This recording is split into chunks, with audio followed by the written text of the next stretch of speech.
In the year 2000, an uprising began in Palestine. Like most Americans, Alison Weir, the editor of a small-town newspaper in California, knew very little about the conflict, other than what she had gleaned from the evening news or newspaper headlines. Neither a Muslim nor a Jew, she nevertheless became more curious about the topic of the Palestinian uprising. And as she researched it, she became increasingly suspicious that the American media were not telling us the whole story. Months later, she traveled to the occupied territories as an independent journalist to find out for herself what the U.S. media seemed to be omitting. 5 years ago, I guess it was, I knew almost nothing about Israel and Palestine. I skimmed the headlines on the topic, I accepted the confusion of what I read, and like most people, I just moved on. At that time, I was the editor of a very small newspaper in Northern California, in Sausalito. I was writing about the local school district, the city council, the local fishing fleet. The Middle East seemed distant and really irrelevant to my daily life. But then finally, when this current uprising began, about 5 years ago, and I began to see on television those scenes of children throwing stones against tanks, I finally, at this pretty late stage of my life, grew curious and wondered what this was all about. I decided to finally pay attention and try to just understand the Israeli-Palestinian conflict. And when I did that as a journalist, I very quickly picked up something I should have noticed before, which was that we were getting a very one-sided view of this conflict. I began to look into it more seriously. I began to pay more attention to the news reports, to read them all the way through, to listen to NPR very carefully. And as I did that, I realized more and more that this was appearing to be the most distorted issue I think I had ever come across. I finally decided I needed to go and see for myself. And so began the most unusual trip that I've ever undertaken. During my month of traveling through the Palestinian territories, I had found a population under siege. Throughout Gaza and the West Bank, people were being kept virtually in prison. I found that there were Israeli military checkpoints that limited and often totally prevented, if you were Palestinian, ingress and egress from their towns and villages. And by checkpoints, I don't mean toll booths or something. I mean soldiers in combat gear carrying machine guns, often sitting in tanks. I went through residential neighborhoods that were bullet-riddled, homes with large holes in the roof through the wall, bombed-out homes. When children saw that I was interested in the spent bullets scattered on the floors, they brought them to me by the handfuls. In Gaza, I saw beautiful agricultural lands bulldozed, orchard after ancient orchard that had been razed. I saw 100-year-old palm trees next to the sea that had been flattened, an entire grove of them. I saw families whose breadwinners at that time had been out of work for 5 months, now it's 5 years, because they were not allowed out of their towns to go to their work. I met people who were the only ones still working for an extended family of 40. This is the reality in occupied Palestine. I talked to women living in tin shanties and tents in the dirt. They had had homes. They were not inherently penniless people.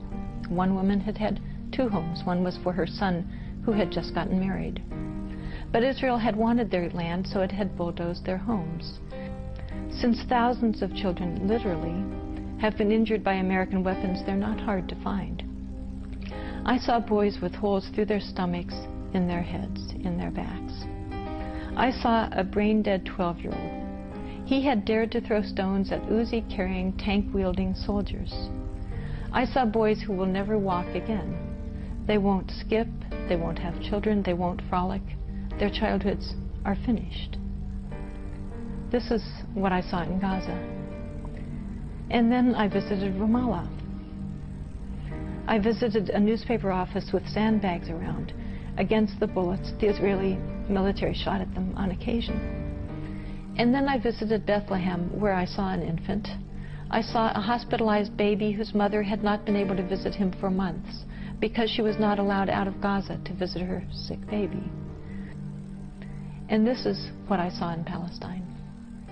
But it's not what I saw when I read the San Francisco Chronicle when I returned to the United States. And I went to the library to see, upon my return, what the newspaper had printed for the 30 days that I was gone. As I looked through the pile of newspapers, I was appalled at what had been considered news coverage. I discovered that there had been no mention of 9-year-old dead Obai, no mention about a mother of 3 being killed in Ramallah, nothing about paralyzed children or women drinking tea in the dirt. Instead, I read only about an Israel under siege. I found it difficult to answer their questions.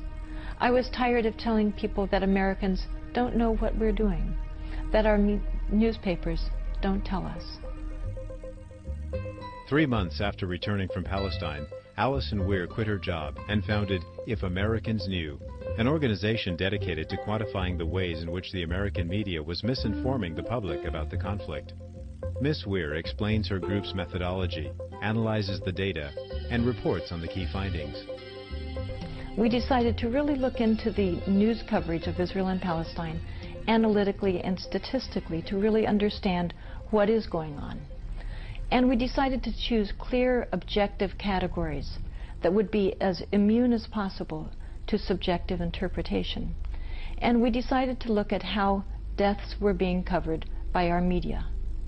Now, the important thing is that we looked at how deaths were being covered among both populations, Israelis and Palestinians. It's my view, and I'm sure yours, that they're all human beings, that all human beings' deaths are equally tragic and quite newsworthy. We looked at the first year because that's such a significant period. First impressions are so powerful. They lead us all to conclude about who initiated the violence, who is retaliating, who is the victim, who is the aggressor. It's very significant. Then we decided to also look at the coverage for last year, for 2004, to see if any patterns we discovered in the first year were then continued in the second year, or whether coverage changed significantly. We specifically studied the New York Times and the 3 major networks. We looked at ABC, CBS, and NBC, their evening primetime news shows. Now, to do this study, the first job was a very sad job, to discover how many people had been killed during those 2 years, how many Israelis and how many Palestinians. And to learn that fact, we went to an Israeli human rights organization, B'Tselem, which is very respected and quite careful in its gathering of data. It gathers information for both Israelis and Palestinians. So in looking into how many people had been killed in that first year, we discovered that 165 Israelis had tragically been killed by Palestinians, and that 549 Palestinians had tragically been killed by Israelis. In 2004, what you discover is that 107 Israelis had been killed, which was a reduction. It was about 30% less than the first year. So they had experienced a calmer period of time. For the Palestinian population, however, you discover that the amount of death had greatly increased, that 821 Palestinians had been killed during that period.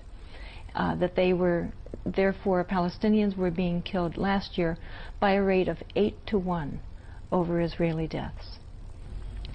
Now, keeping those numbers in line, we then looked at what the New York Times had reported and what these major networks had reported. For example, we found that ABC had covered Israeli deaths at a rate 3.1 times greater than Palestinian deaths. We discovered that CBS had covered Israeli deaths at a rate almost 4 times greater, 3.8-to-1.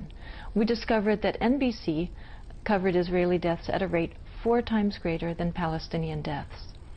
In other words, just to take one example, CBS